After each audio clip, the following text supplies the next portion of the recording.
semuanya yang sudah meluangkan waktunya untuk belajar bersama gitu ya pada malam hari yang cerah ini. Baik, kita mulai insyaallah. A'udzubillahi minasyaitonirrajim. Bismillahirrahmanirrahim. Ahyikum bitahiyatil Islam, tahiyat ahlil jannah, tahiyat mubarakah. Assalamualaikum warahmatullahi wabarakatuh. Alhamdulillahirabbil alamin. Alhamdulillahilladzi bi ni'matihi tatimmus shalihat wa bi fadlihi tatanazzalul khairat wal barakat. Asyhadu an la ilaha illallah wahdahu la syarika lah wa asyhadu anna Muhammadan abduhu wa rasuluhu la nabiyya wa la rasula ba'da. Amma ba'du. Falhamdulillahirabbil alamin. Bersyukur kepada Allah Subhanahu wa taala atas segala nikmat yang Allah berikan kepada kita hingga detik ini gitu ya. Sehingga pada malam hari ini kita berusaha untuk mengimplementasikan nikmat tersebut sebagai rasa syukur kita kepada Allah Subhanahu wa taala dengan cara menginvestasikan waktu kita ya untuk masa depan yang lebih baik lagi insyaallah dengan mengikuti acara yang penuh dengan kebaikan insyaallah pada malam hari ini. Semoga kita semua dalam keadaan sehat dan kita doakan saudara kita yang kurang sehat semoga lekas sembuh. Dan yang sedang ada hajat dan keperluan, semoga Allah mudahkan semuanya. Amin ya rabbal alamin. Selanjutnya, salawat dan salam pun tercurahkan kepada Rasul kita, Nabi Muhammad Sallallahu Alaihi Wasallam, pemimpin para pemimpin, ya, yang semoga kita semua bisa terus berusaha istiqomah mengikuti sunnah-sunnah beliau dan ajaran-ajaran beliau hingga akhir hayat nanti, insyaallah. Amin ya rabbal alamin. Baik, sebelumnya perkenalkan, nama saya Muhammad Ridho. Saya sekarang di kampus Libya, sedang menempuh pendidikan kuliah di Fakultas Sastra Bahasa Arab, semester 5, alhamdulillah sekarang. Insya Allah pada malam hari ini akan membersamai teman-teman semua untuk memandu acara kita bersama, gitu ya. Maka langsung saja tanpa memperpanjang kata lagi, kita buka pertemuan kita pada malam hari ini dengan membaca basmalah. Bismillahirrahmanirrahim. Semoga dengan pelafazan basmalah tadi bisa membawa keberkahan ya untuk acara kita pada malam hari ini hingga lancar dari awal sampai akhir, dan yang terpenting kita bisa sama-sama memetik hikmahnya, bisa sama-sama membawa pulang gitu ya ilmu-ilmu nantinya akan disampaikan oleh pemateri pada malam hari ini. Maka sebelum kita mendengarkan materinya, mari sama-sama kita simak sekilas gitu ya tentang pematerinya agar nanti kita bisa lebih kenal lagi gitu ya. Jadi ketika beliau semua menyampaikan materinya lebih enak. Yang pertama ada Ustadz Darul Idam, LC. Beliau lahir di Bulukumba, 31 Agustus 91. Jadi beliau asal daerahnya Ternate ya, Tanete, Bulukumba, Sulawesi Selatan. Menempuh pendidikan dari SD sampai dengan kuliah. Ya, beliau juga pernah ngambil di Stiba Makassar, Iqdad Lugawi, sampai semester 4 Syariah. Wah, ini menarik ya. Semester 4 Syariah dan meneruskan ke Univ Qasim ya. Yang nanti akan kita dengarkan juga bagaimana dan apa saja yang ada di sana. S1 di sana 2013 sampai 2018. Selanjutnya juga lanjut S2 alhamdulillah di Univ Qasim juga 2018 sampai dengan sekarang. Kita doakan bersama semoga Allah mudahkan pendidikannya hingga kelar dan bisa memberikan manfaat yang banyak untuk Bumi Pertiwi ini insyaallah. Selanjutnya pengalaman kerja beliau beberapa kali diperbantukan mengajar di Stiba Makassar gitu ya. Itu juga bisa ketika mengisi waktu-waktu luang ketika libur soifia atau musim panas, Adapun untuk pengalaman organisasi, Masya Allah banyak sekali. Dari OSIS, MR, BEM, STIBA, PPMI, KOSIM, yang sekarang beliau sebagai syuroh di PPMI, KOSIM, 2018 sampai dengan sekarang. Itu yang pertama ya. Yang kedua, ada juga bersama kita telah hadir Pak Wahyu Khairul Rizki.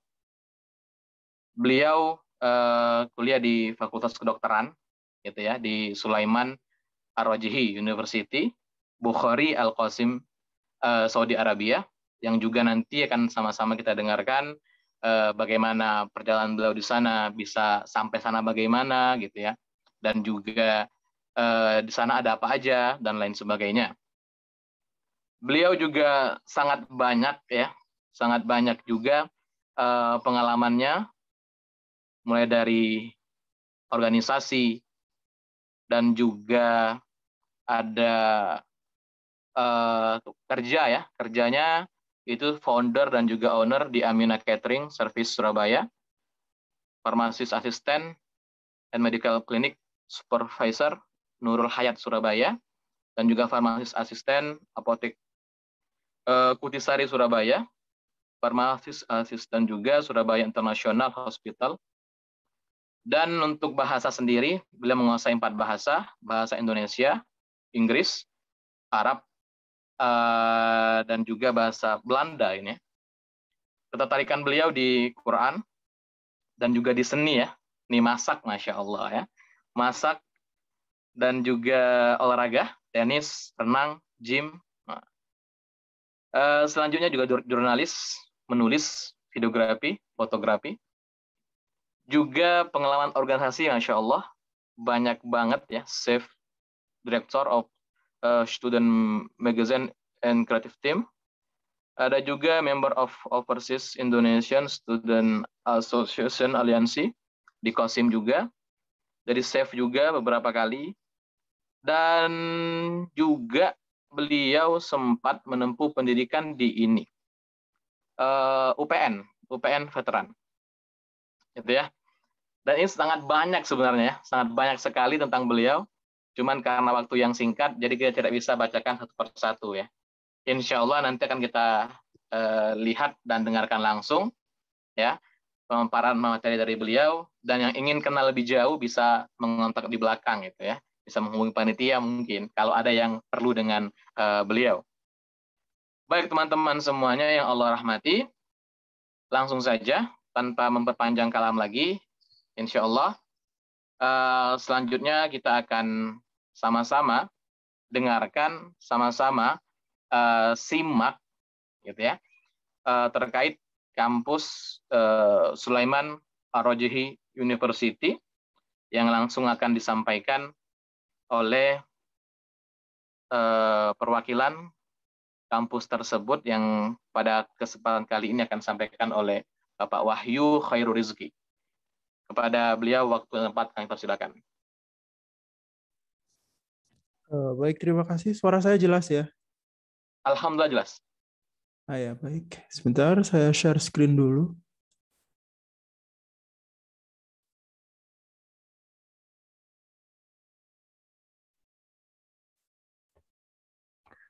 Untuk screen-nya terlihat jelas ya? Iya, alhamdulillah jelas. Baik, alhamdulillah. Ya, baik. Assalamualaikum warahmatullahi wabarakatuh. Waalaikumsalam.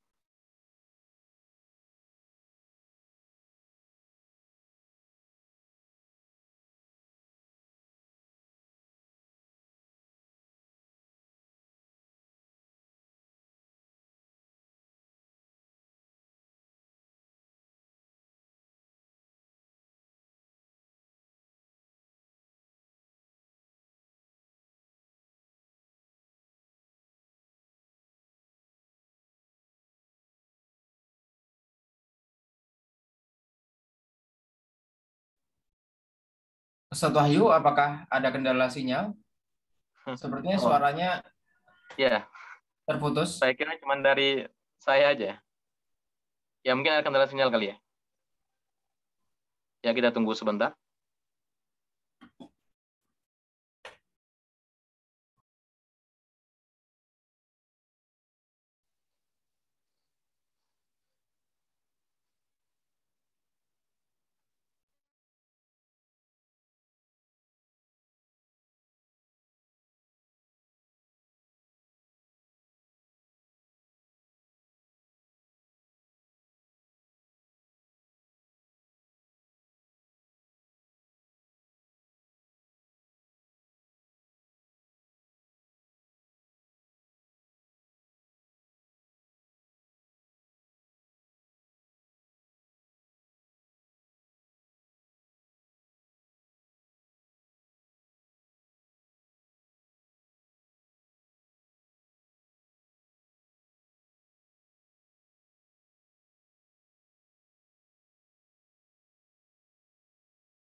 Ya, masih ada kendala ya. Kita doakan bisa segera bergabung. Silakan teman-teman sekalian mungkin bisa sambil diseruput dulu kopi-kopinya, teh-tehnya mungkin yang sudah disiapkan. Mohon maaf, panitia tidak bisa mengantarkan ke rumah masing-masing ya. Bisa disiapkan masing-masing mungkin sahabat nge-zoom-nya supaya nggak sendirian. Kopi-kopinya bisa dihangatin dulu. Dan makan-makanannya juga bisa mulai disantap ya. Oke, sembari menunggu, karena ini semuanya wajah-wajah baru ya, dan juga kita baru pertama kali ketemu, mungkin kita bisa absen dulu ya, dari mana aja nih yang hadir pada malam hari ini. Yang hadir ada 197 ya. Mungkin bisa tulis di komentar dari mana saja kotanya, kita absen ya, sembari menunggu ustadznya.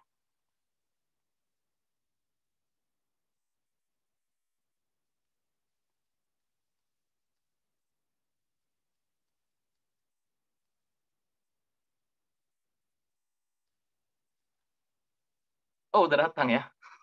Udah datang ustadznya. Kalau ada ustadz, silakan. Absennya di break dulu ya.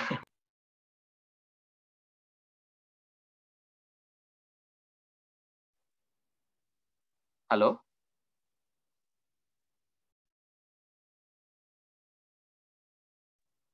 Belum ada yang ustadz? Ustadznya belum ada ya? Wah, iya. Udah ada.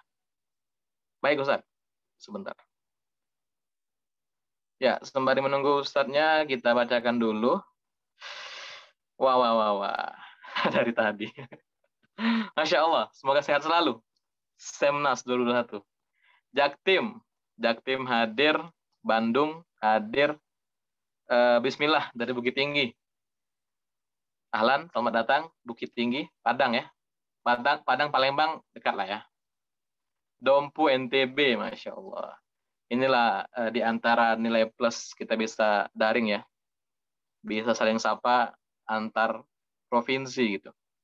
Tasikmalaya, Sunda hadir. Oke. Farida. Teteh berarti ya. Cilegon hadir.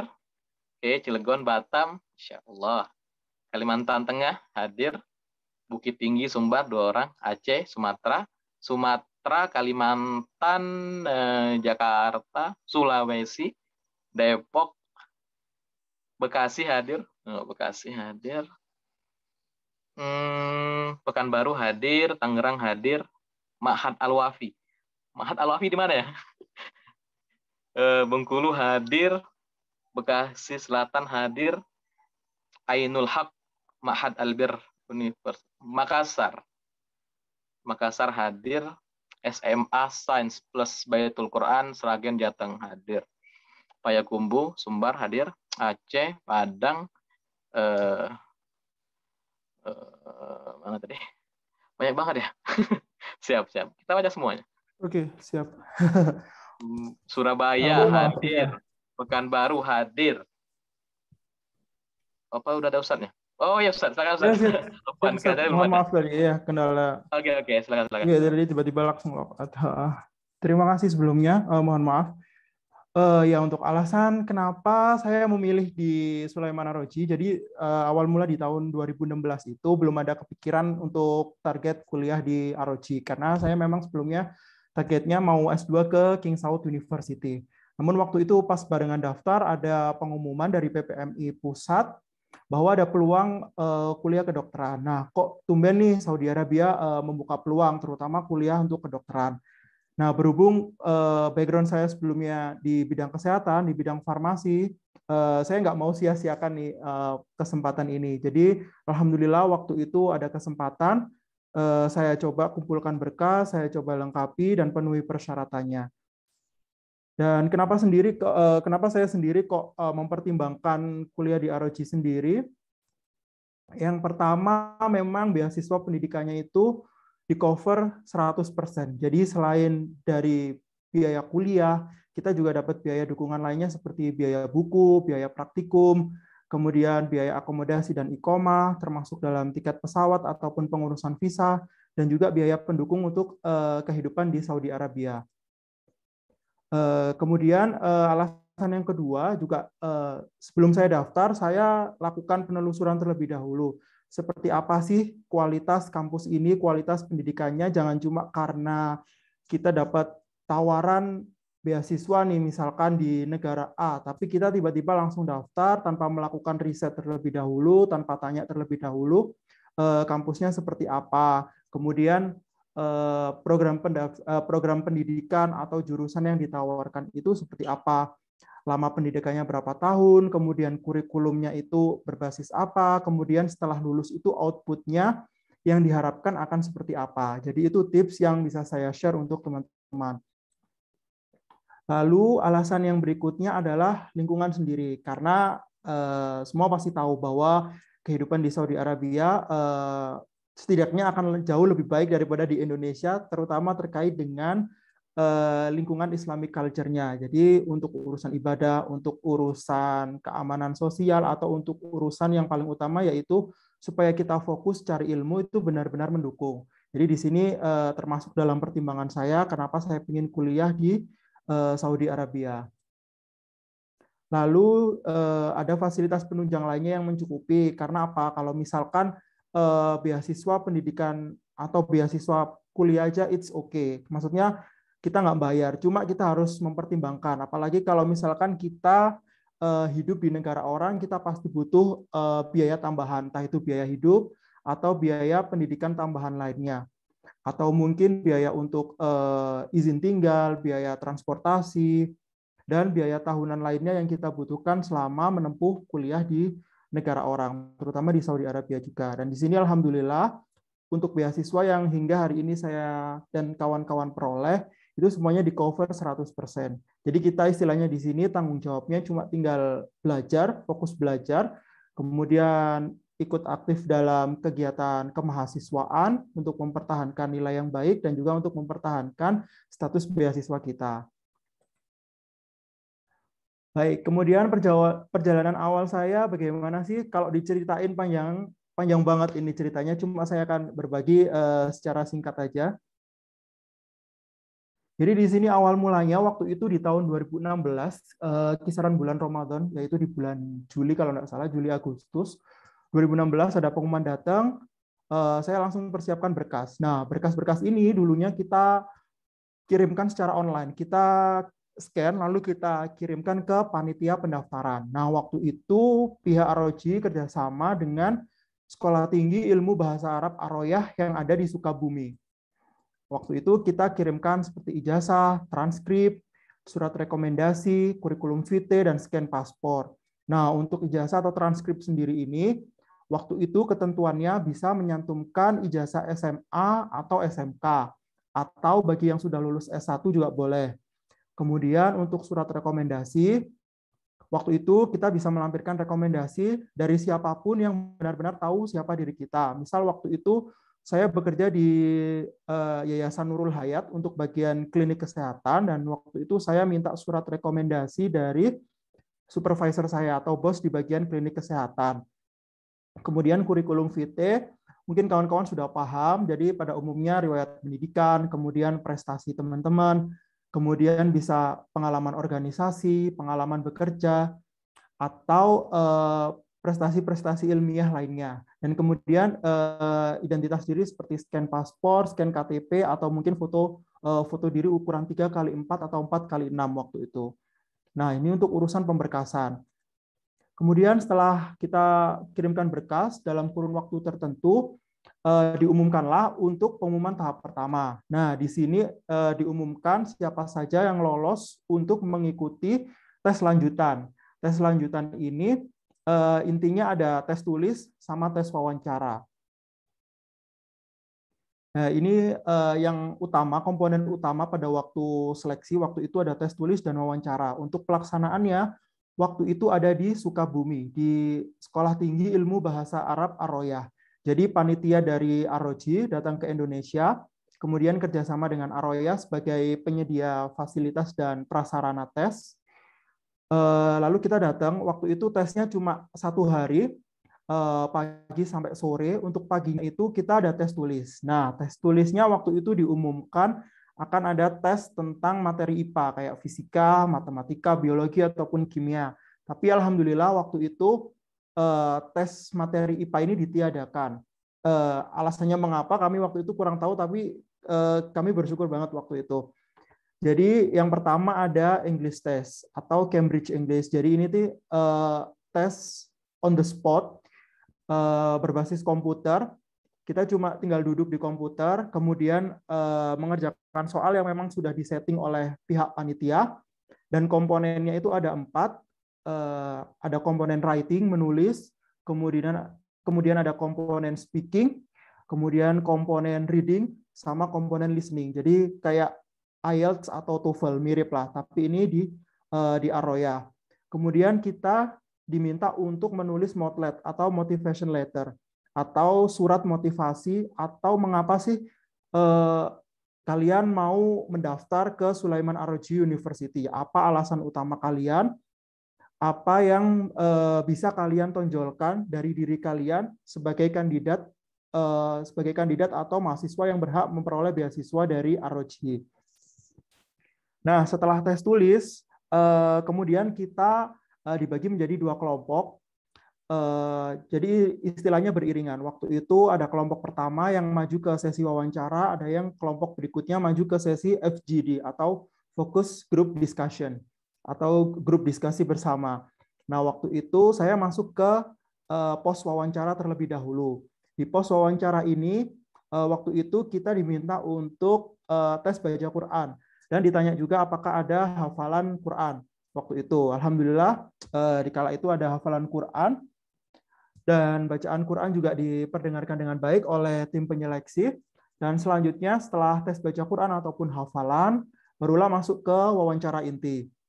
Intinya di wawancara inti ini, pertanyaannya nggak baku ya teman-teman. Jadi apapun pertanyaan bisa dilontarkan oleh tim penyeleksi. Waktu itu saya ditanya alasan terbesar saya kenapa melamar ke Sulaiman Ar-Roji University.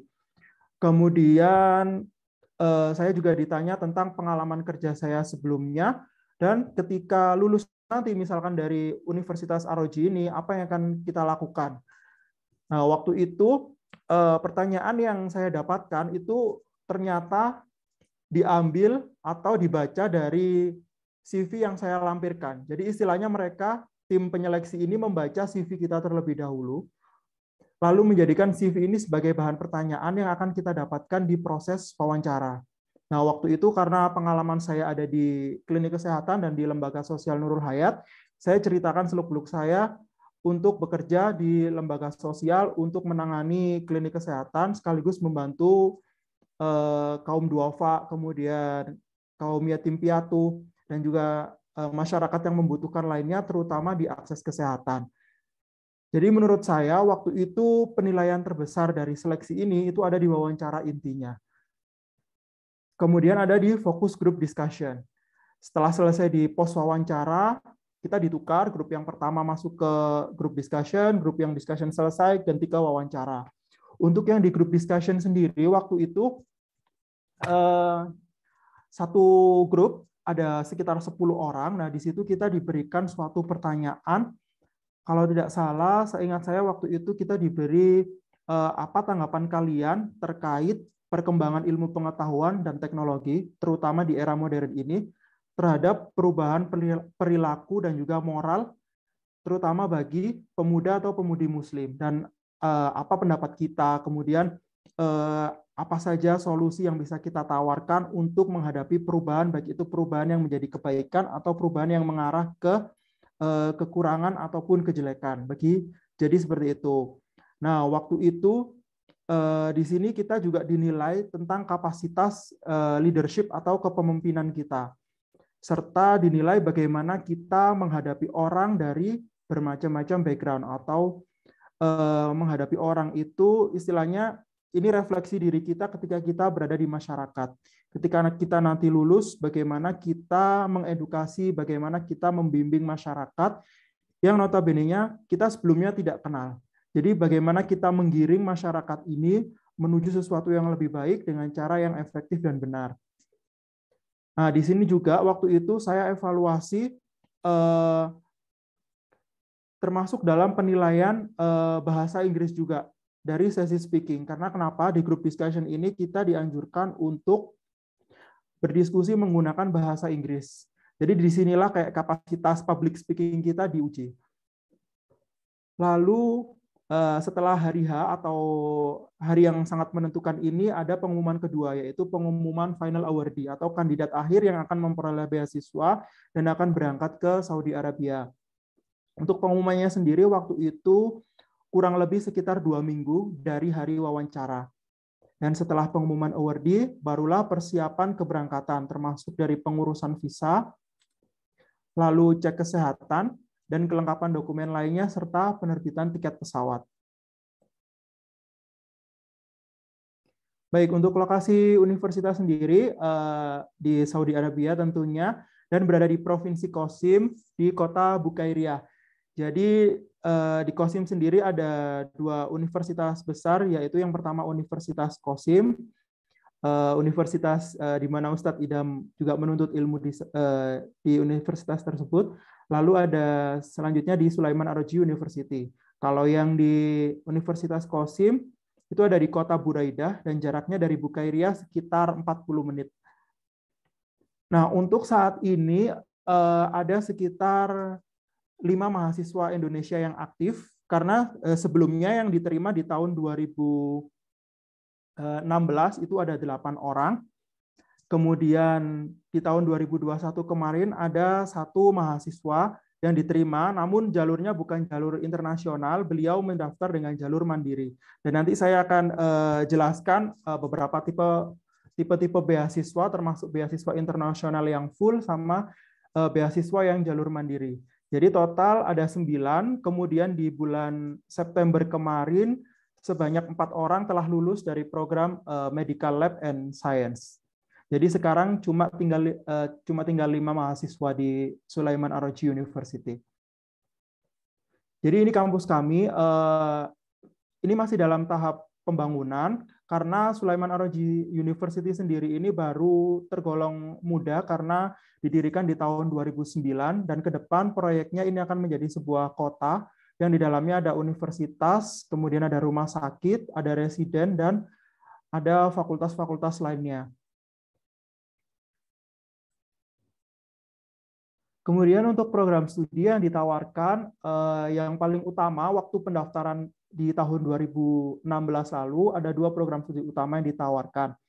Baik, untuk yang pertama, ini program studi MBBS atau Medical Bachelor and Bachelor Surgery, atau istilah lainnya kedokteran atau Medical Doctor, atau FK kalau di Indonesia paling gampangnya.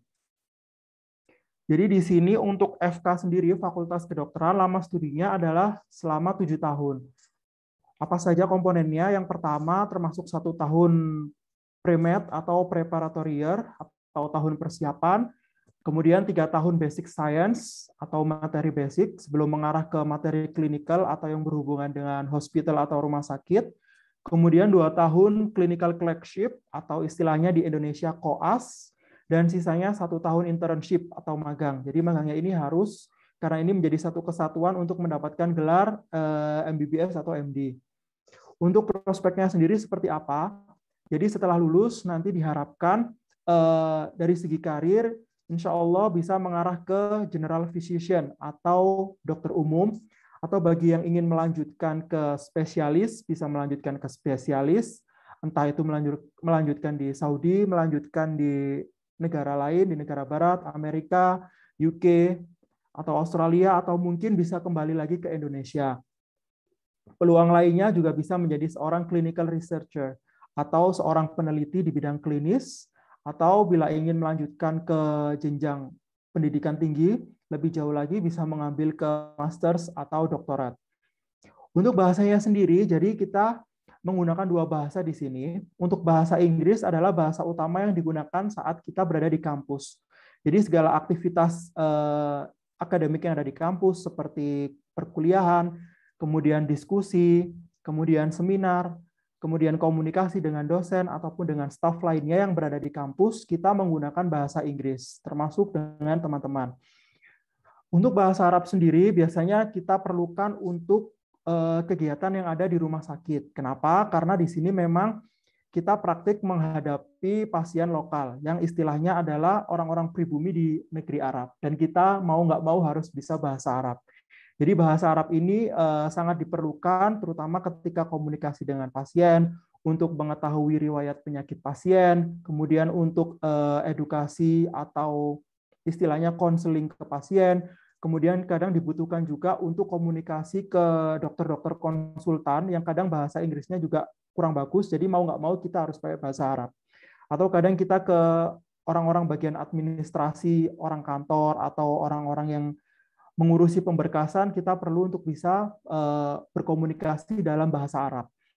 Jadi dua bahasa utama ini sangat diperlukan di universitas kami atau terutama di Saudi Arabia. Kemudian untuk kurikulumnya sendiri, jadi kurikulumnya ini mengacu pada pendidikan di negeri barat, terutama di kedua negara, yaitu di United Kingdom atau di Inggris, sama di USA atau di Amerika Serikat. Kemudian kurikulumnya sendiri juga menganut problem-based learning. Jadi di sini untuk perkuliahan itu dibagi menjadi dua macam untuk gampangnya. Jadi yang pertama kita ada tutorial atau diskusi. Di situ kita diberikan kasus nyata atau kasus real tentang penyakit dari seorang pasien, kemudian didiskusikan dalam suatu kelompok. Nah di situ ada satu pembimbing yang gunanya untuk mengarahkan diskusi kita. Jadi pembimbing ini hanya berfungsi sebagai istilahnya kayak mengarahkan saja apabila diskusi tersebut terlalu jauh atau poin-poin yang didiskusikan itu kurang dalam atau kurang bisa dipahami oleh peserta diskusi. Jadi istilahnya di sini kita itu dianjurkan untuk belajar sendiri. Jadi kita tidak bergantung kepada dosen yang memberikan perkuliahan lewat PowerPoint atau lewat fotokopi atau lewat buku, tidak. Jadi di sini kita semuanya belajar sendiri. Ketika kita bingung atau ketika kita menghadapi kesulitan, barulah kita menghadap ke dosen. Jadi kita di sini dituntut untuk aktif. Kemudian untuk perkuliahan yang metode kedua itu ada perkuliahan tatap muka juga, dan ini sifatnya tidak wajib. Tapi hati-hati di sini, meskipun tidak wajib, kadang beberapa soal ujian yang keluar itu datang dari perkuliahan ini. Dan kadang ada teman-teman yang menganggapnya karena tidak wajib, mereka tidak datang, dan ketika di ujian akhir mereka tidak bisa atau mengalami kesulitan. Kemudian untuk join programnya, ada kesempatan juga untuk pertukaran pelajar di University of Maastricht di Belanda. Kemudian yang jurusan kedua yaitu ada di Medical Lab Science atau laboratori medis. Di sini lama studinya lebih singkat, 5 tahun, termasuk basic dan juga internship. Nah, untuk prospeknya, setelah lulus diharapkan akan menjadi praktisi di bidang laboratori medis atau analisa medis. Mungkin kalau di Indonesia bukan setara ya, karena mungkin di Indonesia belum ada untuk jurusan S1 analis medis. Jadi programnya mirip-mirip ke analis medis atau analis lab D3. Atau bisa juga melanjutkan sebagai peneliti dan master. Untuk bahasa sendiri sama, bahasa Inggris dan bahasa Arab, dan kurikulumnya sendiri kurikulum internasional juga dari UK atau USA. Lalu jurusan lain yang ditawarkan itu juga ada keperawatan, nursing, dan business and management. Kalau untuk dua jurusan ini, mohon maaf, saya kurang tahu banyak tentang jurusan ini karena penerimaan beasiswa untuk jurusan ini sangat terbatas. Dan bisnis manajemen ini baru memberikan peluang beasiswa 1 tahun di bawah saya. Waktu itu ada beberapa mahasiswa dari Cina, dari Afrika yang mendapatkan kesempatan untuk studi di business and management. Untuk akreditasi kampus sendiri telah terakreditasi di tingkat nasional oleh National Center and Academic Accreditation dari Saudi. Kemudian Komisi Spesialis Kesehatan yang ada di Saudi Arabia. Kemudian juga telah diakui di Medical Education Accreditation oleh dunia, dan juga ada akreditasi dari Jerman terkait dengan Health and Social Sciences. Lalu sarana pendidikan, jadi di sini tentunya sarana yang akan saya bahas terkait di bidang pendidikan kedokteran atau di bidang lab science. Di sini ada clinical skills lab, jadi lab ini digunakan untuk praktek prosedur-prosedur atau tindakan-tindakan medis yang nantinya akan kita lakukan di rumah sakit. Atau tindakan-tindakan intervensi lainnya seperti tindakan bedah, tindakan gawat darurat, atau tindakan basic perawatan luka, seperti itu. Kemudian ada perpustakaan juga dan Saudi Digital Library. Ada perpustakaan digital, ada perpustakaan buku. Jadi ini mencakup semua literatur dari bidang medis, untuk pembelajaran agama Islam juga ada, untuk pembelajaran bisnis dan manajemen juga ada, untuk pembelajaran sains atau art juga ada. Jadi ini perpustakaan umum. Kemudian kita memiliki akses ke Saudi Digital Library. Ini akses untuk mendapatkan jurnal-jurnal ilmiah atau akses buku yang tidak kita dapatkan di textbook. Jadi kita bisa akses buku online di sini. Dan itu semuanya gratis. Kemudian ada laboratori, tentunya laboratori penunjang, ada laboratorium histologi atau patologi yang intinya untuk mengetahui jenis sel-sel yang menyebabkan penyakit dalam tubuh manusia. Kemudian ada laboratorium mikrobiologi seperti parasit, bakteri, atau virus. Kemudian ada laboratorium biokimia, ada laboratorium genetik, laboratorium fisiologi, dan juga laboratorium dengan standar BSL-2 yang digunakan untuk analisa penyakit atau analisa sampel. Kemudian kita juga memiliki anatomi museum dan juga kadaver. Jadi kalau anatomi lab yang ada di Saudi itu kebanyakan kita menggunakan manekin atau produk-produk yang berasal dari plastik atau sejenisnya. Untuk penggunaan kadaver atau mayat sendiri itu sangat jarang sekali karena hal itu berhubungan dengan etik. Jadi kita tidak boleh sembarangan untuk menggunakan media belajar menggunakan mayat atau kadaver. Jadi kita lebih banyak menggunakan replika-replika seperti ini yang berbahan dasar plastik ataupun karet. Tapi fungsinya tidak mengurangi materi pembelajaran dan kemampuan akademik kita. Lalu ada tempat perkuliahan, biasanya tempat perkuliahan besar seperti ini digunakan untuk perkuliahan tatap muka dengan dosen akan menyampaikan beberapa materi kuliah atau bisa digunakan sebagai ruang ujian biasanya. Dan fasilitas lainnya seperti discussion room atau ruang diskusi seperti ini, atau ruang tutorial di mana mahasiswa bisa saling berbagi pendapat atau saling berbagi solusi.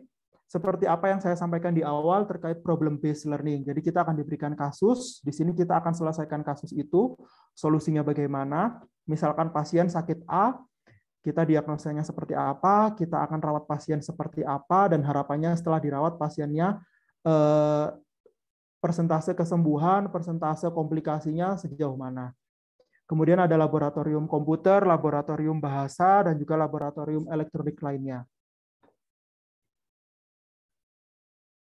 Lalu yang terpenting adalah karena kita berhubungan dengan praktik di bidang kesehatan, di sini fasilitasnya adalah rumah sakit pendidikan dan juga untuk training. Jadi biasanya kita memang belum punya rumah sakit sendiri, tapi ada beberapa jejaring rumah sakit yang dekat dengan lokasi kampus. Biasanya ada di sekitar kota Buraidah atau di dekat Qasim University.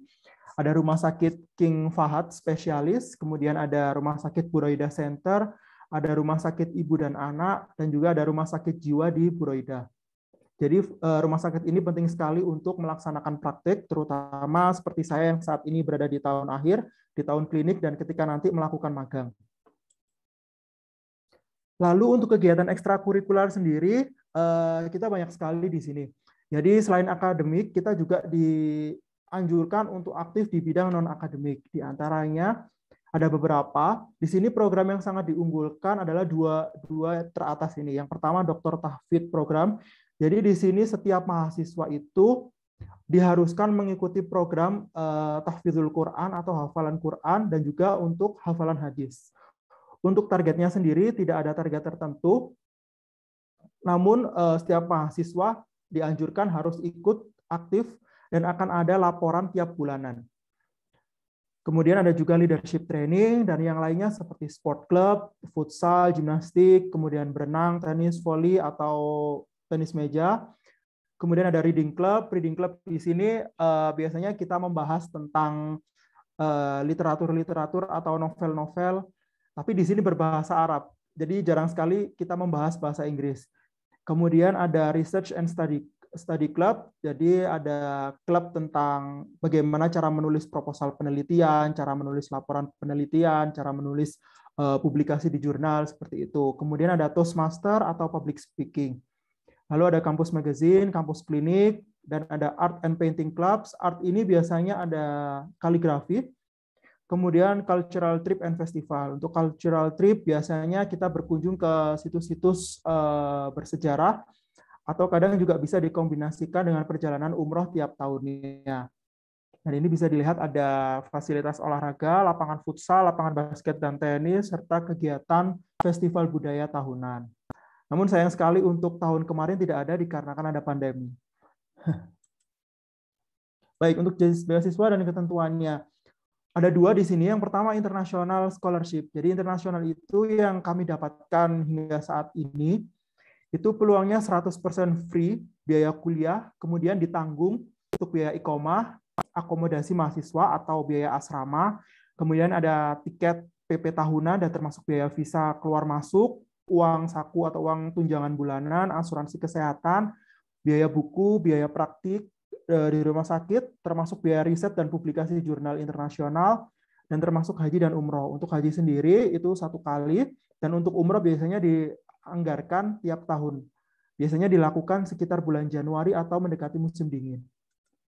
Lalu untuk kompetitif sendiri, jadi kompetitif sendiri ini biasanya diperuntukkan untuk mahasiswa atau pelamar yang sudah tinggal di Saudi Arabia, baik itu asli penduduk Saudi atau ekspatriat lainnya, seperti penduduk dari Syria, kemudian Mesir, atau yang mereka memang tinggalnya di sini. Jadi sistemnya itu berbeda dengan ini. Karena apa? Karena di sini sistemnya itu berdasarkan nilai. Jadi semakin tinggi nilainya, semakin besar jumlah diskon beasiswa yang diberikan. Termasuk juga ada diskon ke asrama mahasiswa. Kemudian biaya lainnya yang ditanggung, biaya riset dan publikasi jurnal, haji dan umroh.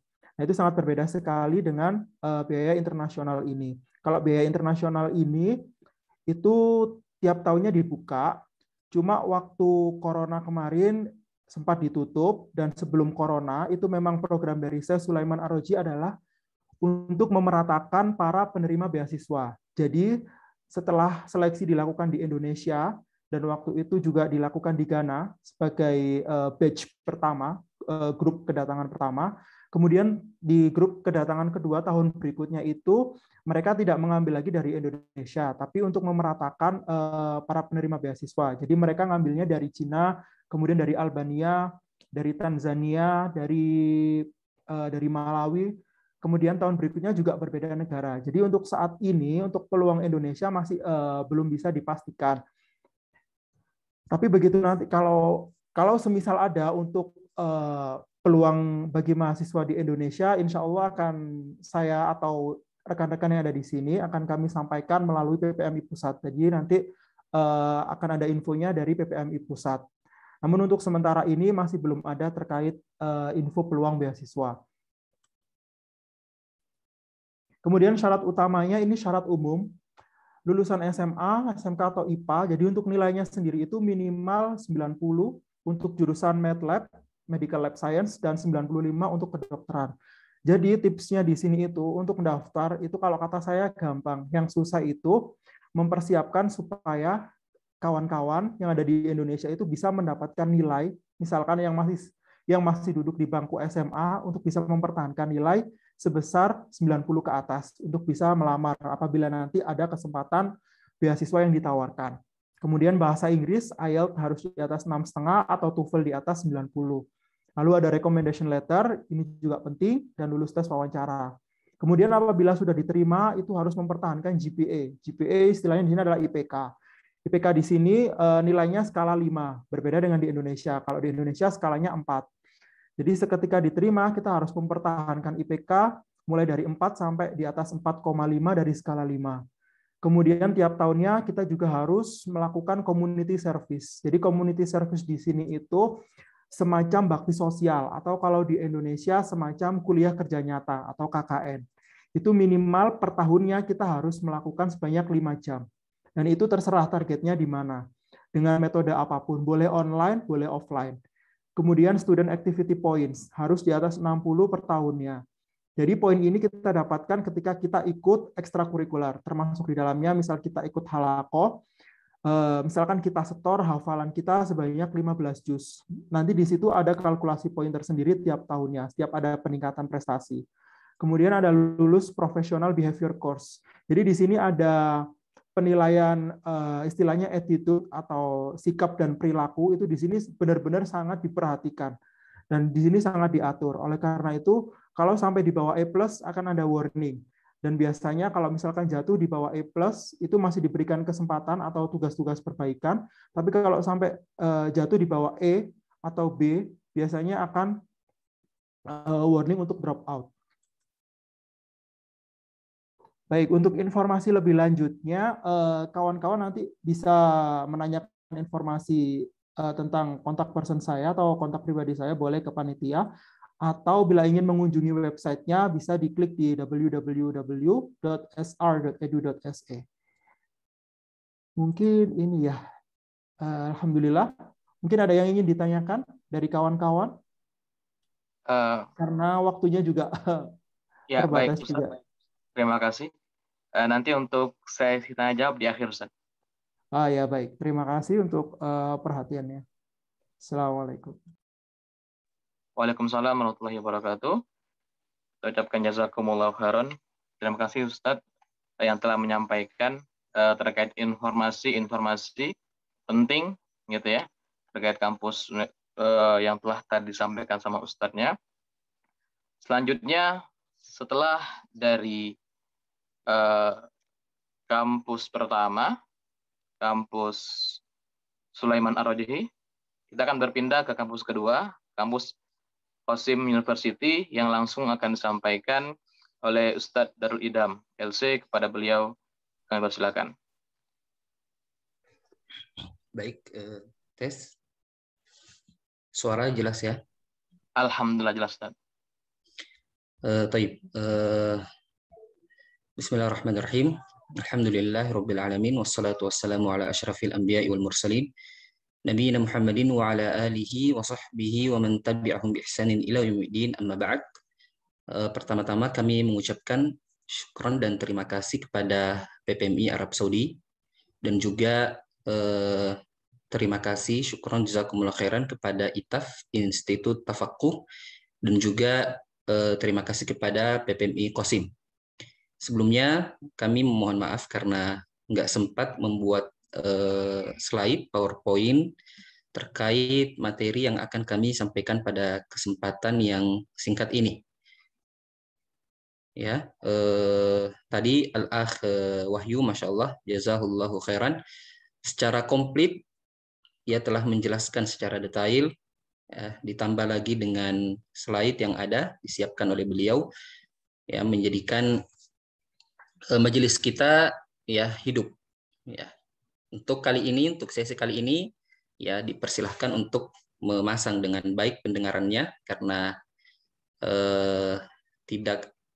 kami tidak sempat menyiapkan slide untuk materi kami. Baik, teman-teman sekalian, langsung saja berkaitan dengan latar belakang memilih kampus Universitas Qasim. Ya, sini pada hakikatnya, teman-teman sekalian, ya kami mencoba saja. Ya, kami mencoba dan Allah Subhanahu wa taala menakdirkan untuk kuliah di kampus ini. Ya, karena sejak awal, ya sejak dulu ketika kuliah di Stiba, itu harapan kami di Universitas Al-Madinah dan juga Universitas Ummul Qura, ya. Karena keduanya sebagaimana kita ketahui bahwa keduanya berada di tanah suci. Ya, namun tentu apa yang Allah Subhanahu wa taala takdirkan untuk kita, untuk hamba-hambanya, itulah yang terbaik, ya, pilihan yang terbaik dari Allah Subhanahu wa taala. Kemudian poin yang kedua, perjalanan kuliah menuju kampus. Ya. Pada awalnya, teman-teman sekalian, Universitas Qasim ini belum terlalu familiar di kalangan mahasiswa Indonesia, ya, dan terlebih khusus kami yang berada di Sulawesi Selatan, di Makassar, sehingga keinginan untuk menggali informasi informasi lebih dalam terkait kampus tersebut itu masih sangat kurang ya, meskipun pastinya ketika kita searching akan kita dapatkan. Dan pada akhirnya salah seorang staf pengajar Universitas Qasim yang selama ini sering mengadakan kunjungan ke Kota Makassar ya, mencoba untuk kemudian merekrut beberapa mahasiswa dari Stiba Makassar untuk kemudian diajukan ke Universitas Qasim ya, dan ketika itu prosedurnya masih sistem murosalah atau mengirim berkas ya. Dan setelah itu, setelah kami mengajukan berkas ketika itu tahun 2012-2013 ya, masih proses tahap percobaan. Dan setelah kami mengirim berkas, maka barulah kami searching informasi kampus ini dari sisi bangunan, kemudian secara detail lah terkait dengan kampus Universitas Qasim.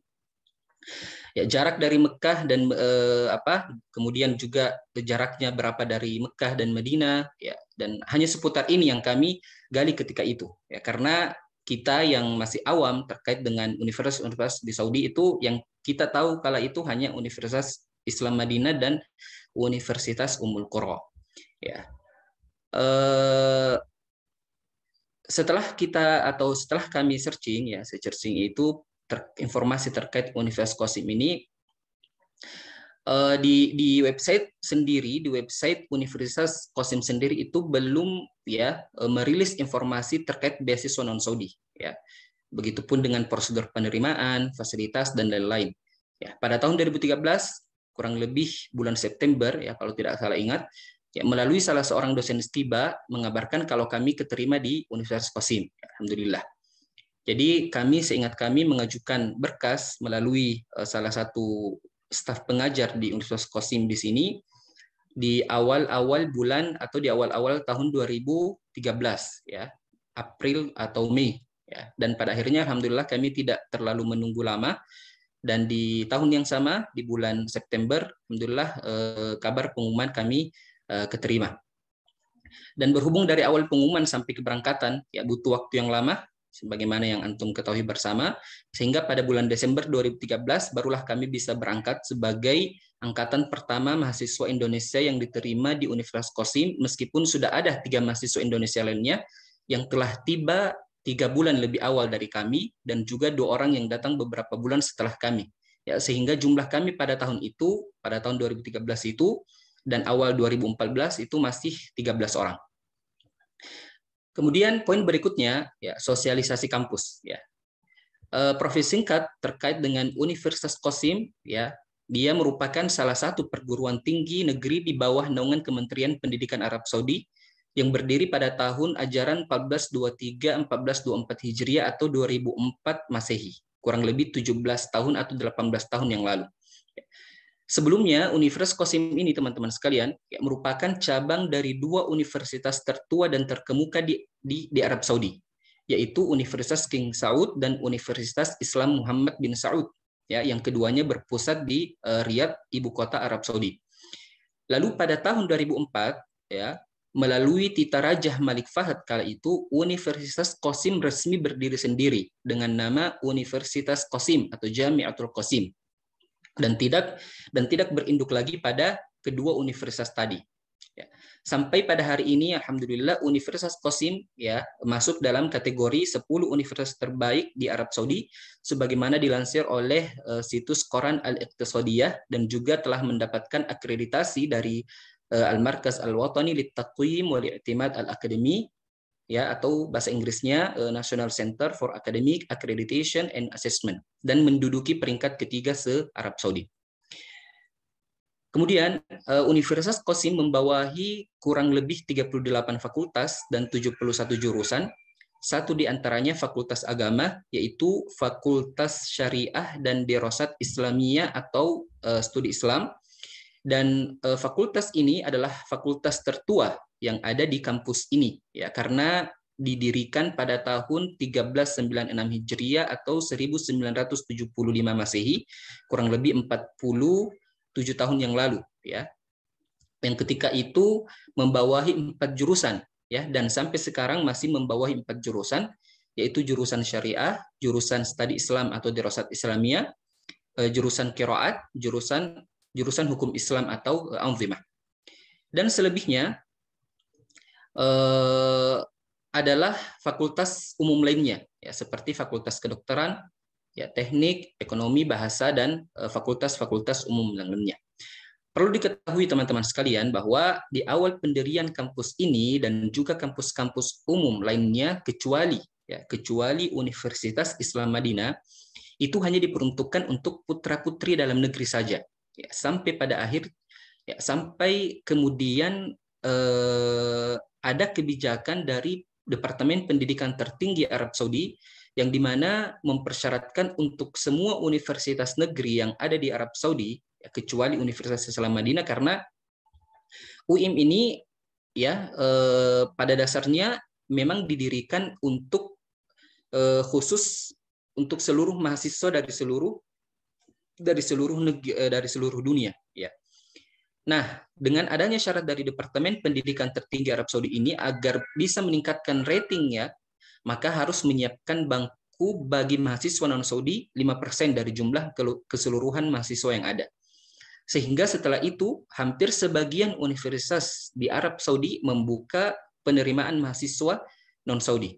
Termasuk diantaranya Universitas Qasim, yang pada tahun 1428 Hijriah atau 2008 Masehi pertama kali menerima mahasiswa non-Saudi yang kala itu mayoritas dari Eropa, Afrika, dan Asia. Dalam hal ini beberapa dari Filipina. Adapun awal kedatangan mahasiswa Indonesia, sebagaimana kami sebutkan tadi, yaitu pada tahun 2013 yang jumlahnya kurang lebih 13 orang, ya, termasuk kami, alhamdulillah. Letak geografis Universitas Qasim, ya, terletak di Provinsi Qasim, ya, dan juga secara singkat kami akan memperkenalkan secara singkat Qasim ini yang terletak di wilayah tengah Arab Saudi yang berjarak kurang lebih 500 km utara kota Madinah dan 350 km dari ibu kota Riyadh. Ya, Provinsi Qasim ini terkenal dengan kurmanya, teman-teman sekalian, dan perkebunan kurmanya. Ya, makanya di Qasim itu terkenal dengan satu perkebunan kurma terbesar di dunia, dan secara khusus di Saudi itu ada di Provinsi Qasim. Dan juga dikenal sebagai kota santri, ya, karena beberapa ulama lahir dari kota-kota yang ada di Qasim ini.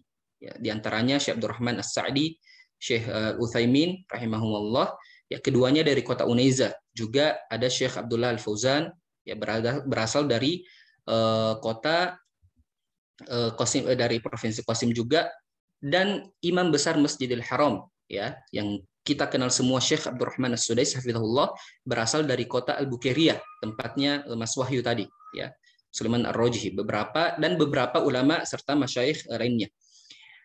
Dan ibu kota dari Provinsi Qasim ini bernama Buraidah. Kembali kita ke Universitas Qasim, teman-teman sekalian, gedung utama kampus ini terletak di Mulaidah, ya, sebagaimana yang kalian lihat di background saya ini. Ini kampus utama, gedung utama dari Universitas Qasim yang terletak di Mulaidah, salah satu kota kecil yang berjarak kurang lebih 24 km dari pusat kota Buraidah. Di kampus ini yang luasnya kurang lebih 8 hektar, ya, selain gedung rektorat dan perkantoran utama terdapat kurang lebih 12 fakultas untuk mahasiswa dan mahasiswi. Ya, begitupun rumah sakit kampus, perumahan dosen, dan asrama mahasiswa beserta segala fasilitasnya. Selain kampus utama, Universitas Qasim juga memiliki kampus cabang yang tersebar di kota-kota provinsi, baik untuk mahasiswa dan mahasiswi. Ya, misalnya di Buraidah ada 7 fakultas, Unaiza ada 5 fakultas, Ar-Ras 4 fakultas, Bukairiyah ada 2 fakultas, Midnab, Oklatus Sukur, Bada'i, Nabhaniyah, Dorriyah, Asyah, masing-masing 1 fakultas. Ya, ini kota-kota yang kami sebutkan semua masih di dalam Provinsi Qasim. Kemudian poin berikutnya, teman-teman sekalian, beasiswa di Universitas Qasim. Ya, secara umum, Universitas Qasim sama seperti universitas-universitas lainnya yang ada di Arab Saudi yang memberikan beasiswa penuh bagi mahasiswa asing, seperti yang disebutkan juga tadi oleh Al-Akh Wahyu. Di antara beasiswa tersebut, ya, tentu gratis kuliah 100%, kemudian asrama gratis beserta seluruh fasilitasnya. Ya, dan ini khusus mahasiswa yang tidak berkeluarga. Adapun mahasiswa yang telah berkeluarga, seperti kami, maka sebagian besar itu tinggal di luar kampus, ya, tidak disediakan asrama khusus yang berkeluarga, tapi tinggal di luar kampus, tinggal di Buraidah, di kota Buraidah, yang di mana sebagian kami ada yang menyewa sendiri dan sebagian besar di bawah kafala beberapa masyayikh dan markas-markas ilmiah yang ada di kota Buraidah. Kemudian juga di antara beasiswanya adalah pengobatan gratis, ya, baik itu di rumah sakit kampus maupun di rumah sakit negeri lainnya yang berada di luar kampus. Begitu juga tiket pesawat pulang pergi setiap akhir tahun ketika liburan musim panas, yang pengurusannya di setiap bulan kedua atau ketiga dari semester genap. Pada poin ini ada sedikit kelebihan kampus ini berkenaan dengan tiket mahasiswa, teman-teman sekalian, ya, di mana mungkin juga ada pada beberapa kampus yang lain, di mana sebelumnya mahasiswa bebas memilih maskapai yang diinginkan, ya, selama harga tiket tidak melewati batas harga maksimal yang telah ditentukan oleh kampus, ya, untuk setiap negara. Namun 3 tahun belakangan ini terakhir dengan adanya kebijakan baru dari kampus, sehingga mahasiswa hanya dibolehkan membeli tiket pesawat Saudi saja. Ya. Kemudian jika sebagian kampus hanya menanggung tiket mahasiswa sampai pada ibu kota negaranya, ya, dalam artian penerbangan internasional saja, maka Universitas Qasim alhamdulillah justru menanggung hingga tiket domestik setiap mahasiswa. Dan adapun kekurangannya pada pengurusan ini yaitu masih semi manual, ya, dalam artian mengisi amrun rikab, yaitu semacam belangko untuk menerbitkan tiket yang dibagikan kepada seluruh mahasiswa atau bisa didapatkan melalui situs asrama kampus, lalu melalui perwakilan negaranya masing-masing yang selanjutnya harus dilengkapi, ya, secara lengkap, diisi dengan lengkap datanya, kemudian juga mengumpulkan beberapa tanda tangan dari beberapa pihak terkait internal kampus, yang kemudian selanjutnya di situs di-upload di situs asrama yang telah disediakan, dan alhamdulillah ini di-handle langsung oleh bagian kemahasiswaan PPMI Qasim. Jazakumullah khairan. Kemudian juga di antara beasiswa yang lain adalah subsidi makanan, ya. Di sini sarapannya 5 real, makan siangnya 11 real, yang sebelumnya hanya 5 real, makan malam 3 real. Namun sebagian besar mahasiswa memilih masak sendiri, ya. Di samping juga menghemat, ya, juga untuk menghemat sehingga mereka memilih untuk masak sendiri di asrama. Kemudian di antara beasiswa yang lain juga adalah uang pengganti administrasi dan akomodasi atau kita kenal dengan badal tajhiz selama pengurusan di tanah air sebelum ke Saudi, kurang lebih 1.700 real yang disalurkan di awal-awal kedatangan. Adapun uang saku bulanan atau mukafaah S1 840, S2 dan S3 890. Adapun fakultas yang lain ada yang sampai 1.000, ya. Fakultas-fakultas umum ada yang sampai 1.000. Kemudian juga badal kutub atau uang pembeli modul kuliah muqarrarat kurang lebih 450 real per semester. Ada juga namanya badal imtiaz, ya, kurang lebih 1.000 real per tahun dengan syarat IPK di atas 4,5 dari 5 di 2 semester berturut-turut, ya. Artinya jika semester 1 dan 2 IPK-nya di atas 4,5 maka dia berhak dapat. Namun jika pada semester 1 di atas 4,5 dan di semester 2 di bawah 4,5 maka dia tidak berhak mendapat badal imtiaz ini. Kemudian juga badal takharruj, ya, setelah lulus dari setiap jenjang kurang lebih 2.500 real. Bantuan percetakan tesis, ya, untuk S2 3.000 real dan disertasi untuk doktoral 4.000 real. Kemudian bantuan 50% dari harga kacamata khusus bagi pemakai kacamata minus ataupun plus.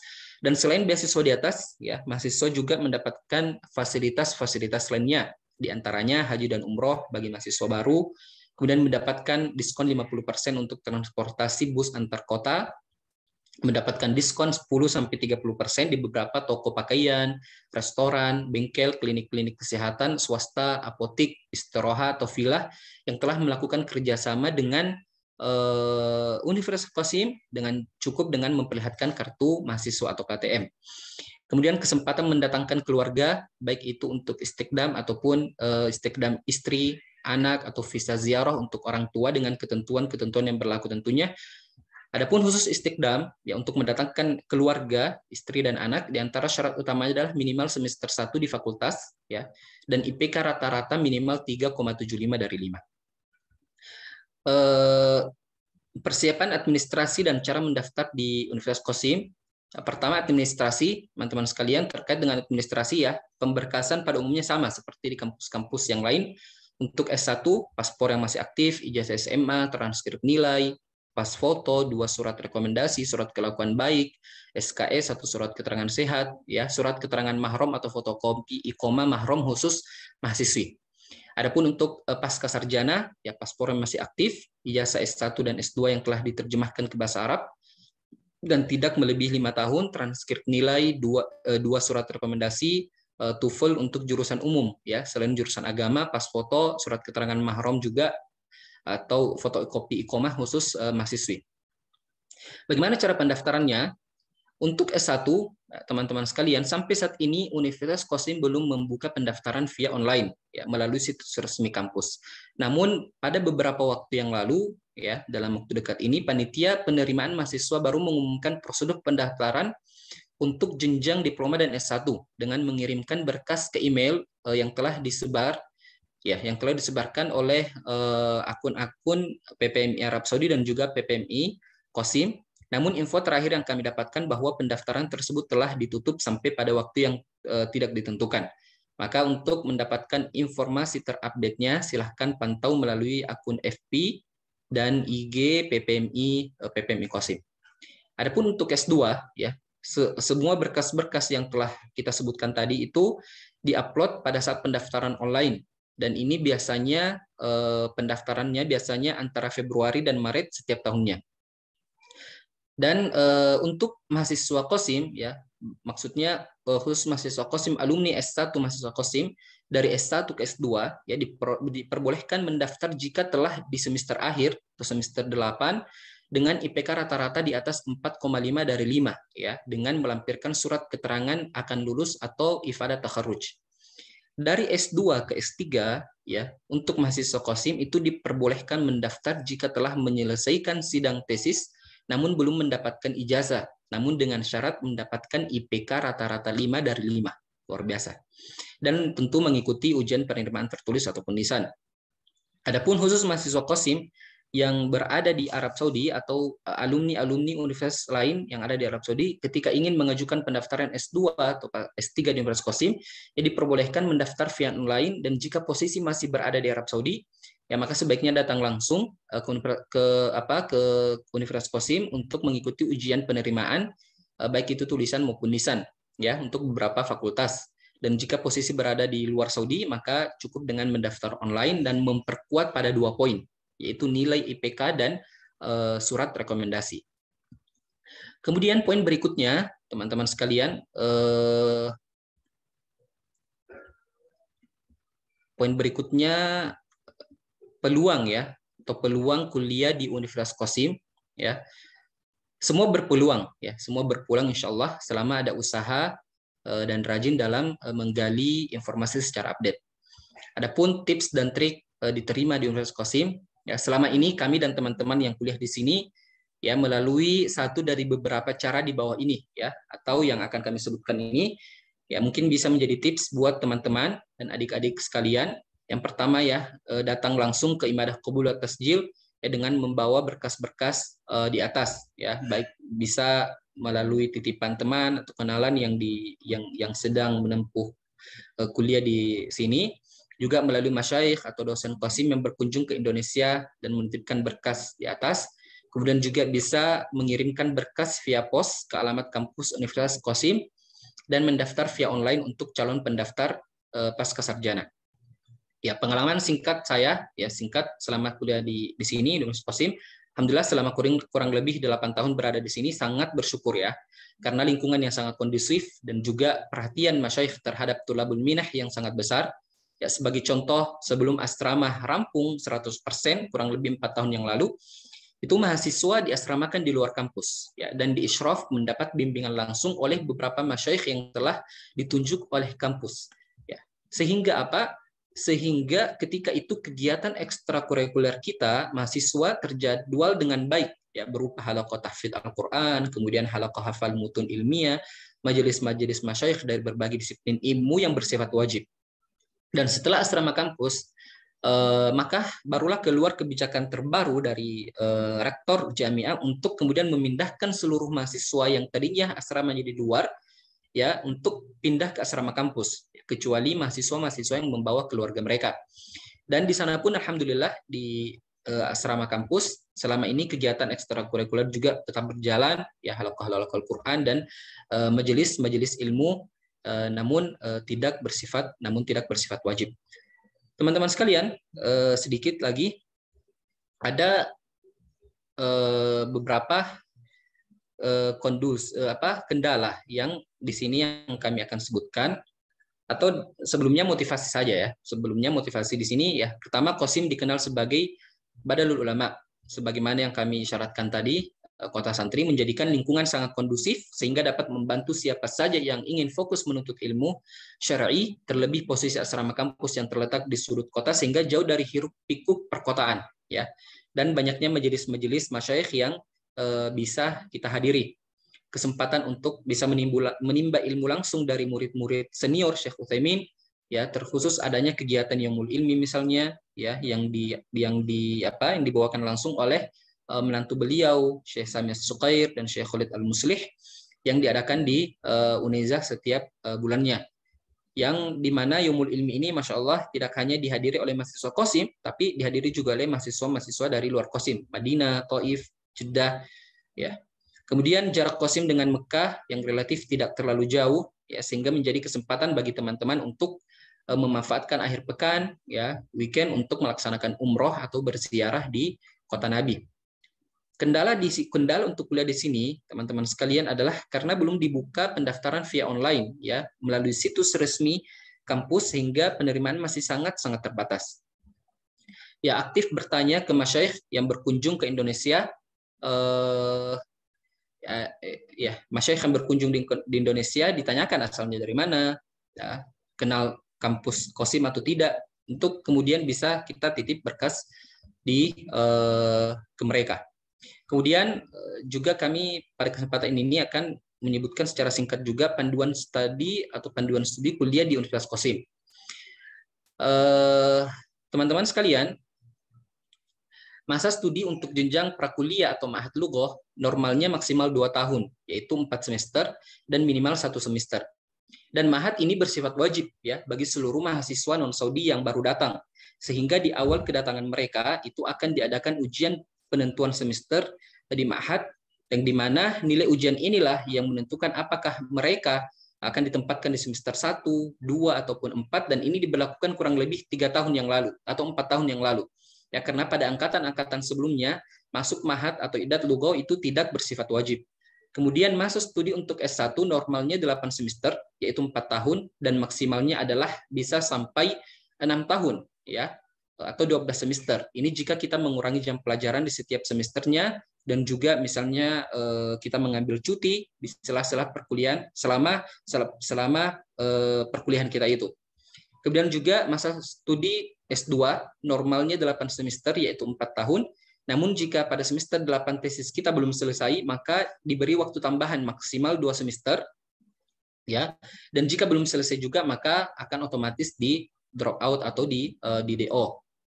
Masa studi untuk S3 normalnya 10 semester, yaitu 5 tahun, dan seperti di S2 tadi, jika pada semester 10 disertasi kita belum selesai, maka juga diberi waktu tambahan maksimal 2 semester, dan juga jika belum selesai, maka otomatis akan di DO.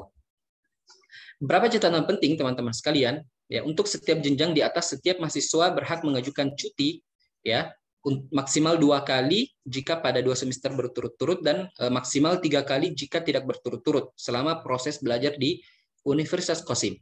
Ya.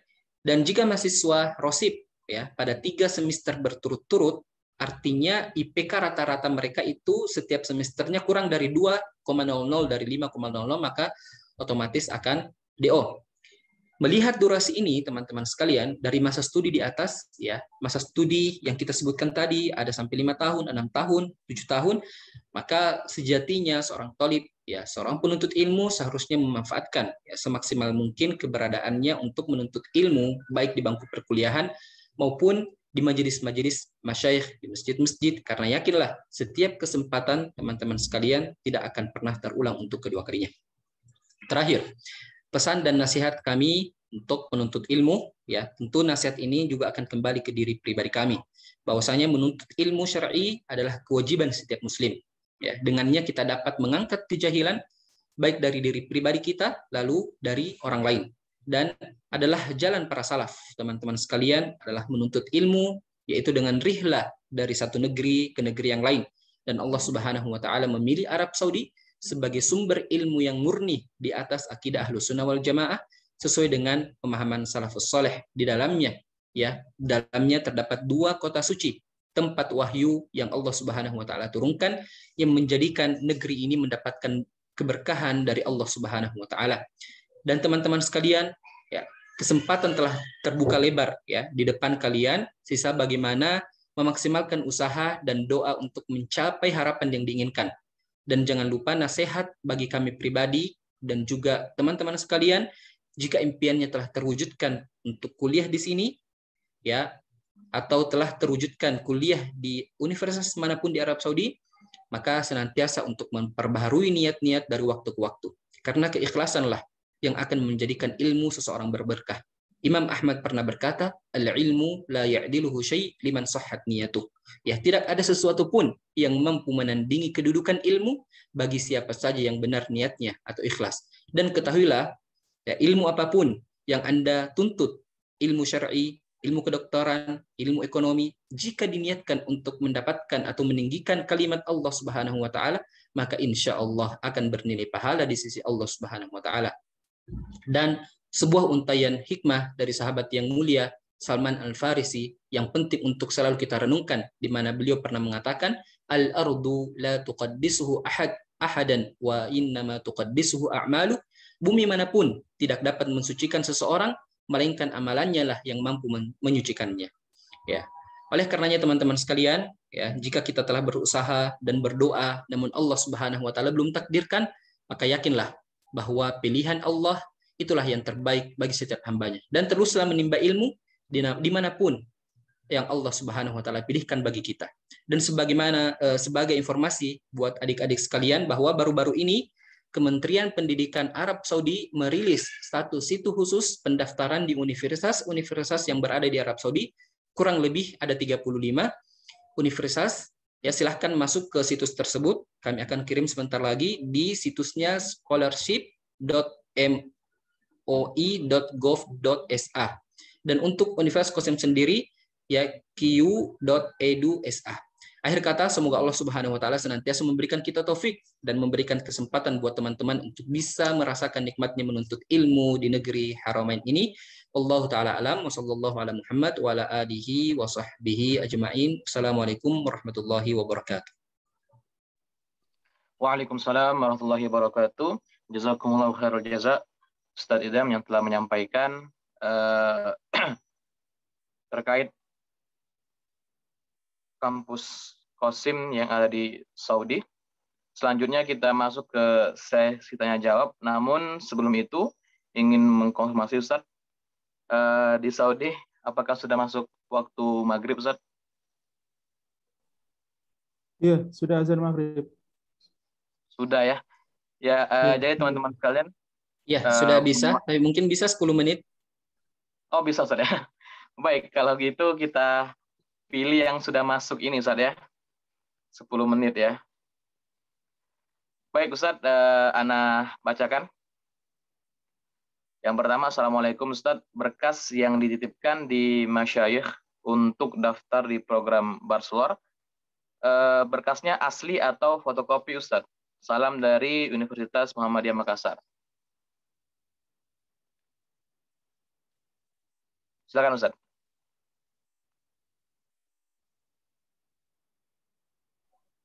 Ini pertanyaannya untuk kami ya, atau kemana? Ya Ustadz Idham.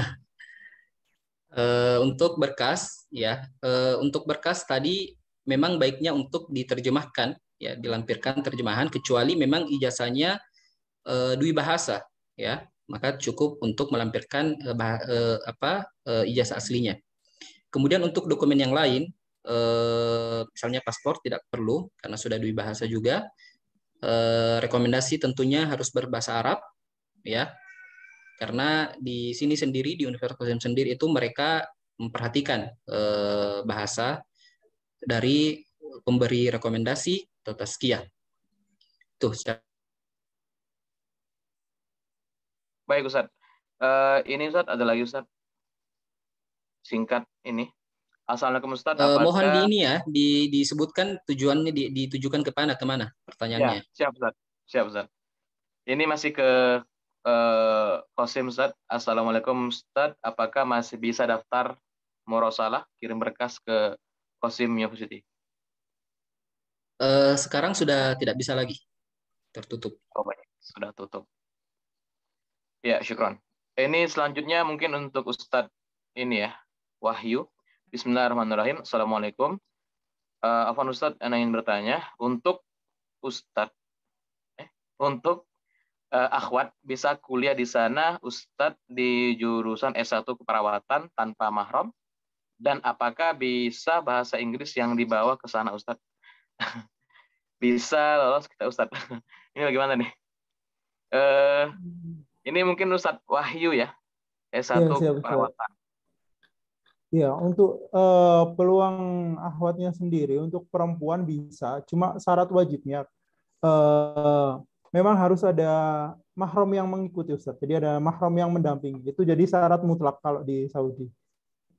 Mungkin saya rasa sama juga kalau misalkan mau mendaftar ke Qasim University atau universitas lain di Riyadh atau di Madinah atau di Jeddah, sama.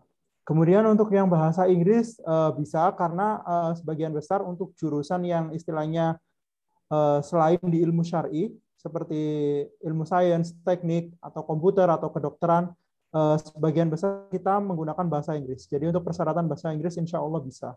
Tapi untuk mahram itu hukumnya wajib, Ustaz. Baik, syukran Ustaz Wahyu sudah menjawab. Jadi untuk mahram wajib dan tadi bahasa Inggris bisa dibawa ke sana. Oke, lanjut. Masih ada satu terakhir. Bismillahirrahmanirrahim. Afwan ingin bertanya, satu untuk Ustadz Wahyu, apakah ada peluang untuk akhwat? Oh, tadi sudah ya. Jika ada, apakah ketentuannya sama dengan kampus Saudi lainnya?